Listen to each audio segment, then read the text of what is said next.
नमस्कार, मैं हूं आपके साथ कविता राणा।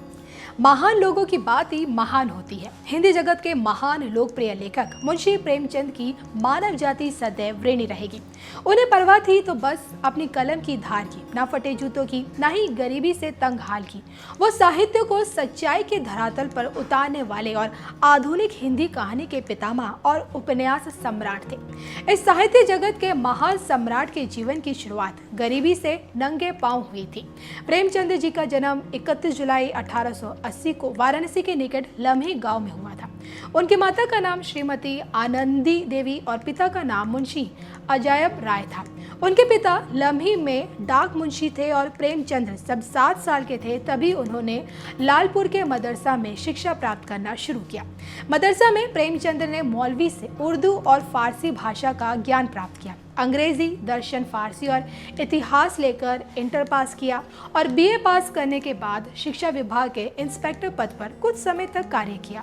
मुंशी प्रेमचंद ने निर्मला, मंगलसूत्र, कर्मभूमि जैसे 15 उपन्यास और लगभग 300 से भी ज्यादा कहानियों के साथ 3 नाटक समेत 10 पुस्तकों का अनुवाद, 7 बाल साहित्य समेत न जाने कितनी किताबें लिखी और आज उसी उपन्यासकार मुंशी प्रेमचंद की 140वीं जयंती मनाई गई है। जी हाँ, जिले में स्थित उनके गांव लम्ही में इस बार उनकी जयंती पर कोरोना संक्रमण के कारण होने वाला महोत्सव स्थगित कर दिया गया है, लेकिन सालों से चली आ रही परंपरा का निर्वहन करते हुए डिजिटल माध्यम से जयंती उत्सव मनाया गया।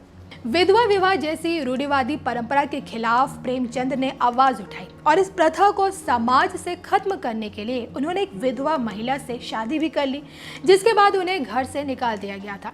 यहाँ पर एक बात आपको ये बताते चले कि गांव लम्ही में आज भी प्रेमचंद का पैतृक आवास मौजूद है और जिस कमरे में बैठकर वो लिखा करते थे वो कमरा भी है।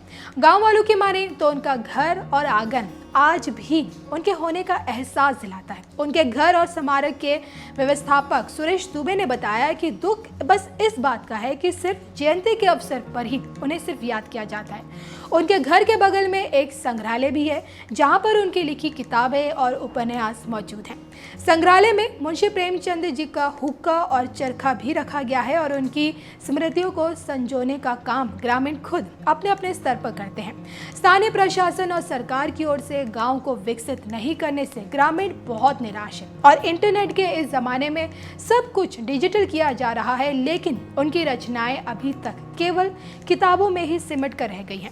ग्रामीण गांव को लंबे समय से विकसित करने की मांग करते आ रहे हैं और ग्रामीणों का ये कहना है कि जिस तरह से विलियम शेक्सपियर के गांव को अलग पहचान दी गई है, उसी तरह से मुंशी के गांव को भी विकसित कर एक अलग पहचान दी जाए। जैसा कि जो है कि हर वर्ष अभी प्रेमचंद की बड़ा उत्साह के साथ जो है जयंती महोत्सव मनाया जाता था, लेकिन जो है ये जैसा कि महामारी कोरोना जो है कि चला है, आज जो है हर लोगों को हिला करके रख चुका है। तो इस ढंग से जो है प्रेमचंद जी किसी से भूले नहीं है। तड़प तो है प्रेमचंद को जाने के लिए, लेकिन एक औपचारिकता के रूप में यहाँ पर हमारे जो है कि डीएम साहब और सांस्कृतिक अधिकारी यशवंत सिंह राठौर जी आएंगे, माला पहराएंगे, जो है कि चले जाएंगे। मतलब डिजिटल तरीके से। हाँ जी।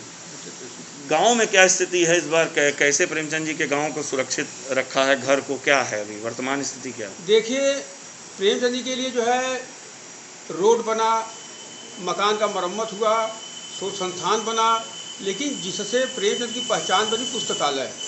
आज बड़ी लोगों को जो है कि कसक होती है कि जो है प्रेमचंद इतने बड़े शख्सियत जहाँ विदेशों में पूजे जाते हैं, इनके नाम पर लाइब्रेरी के नाम पर जो कुछ नहीं है। सरकार जो है कि खास सरकार की तरफ से उपेक्षित है, और लेकिन गांव के लोग आते हैं, पढ़ते हैं, देखते हैं और वो लोगों को जो है कि कार्य करते हैं।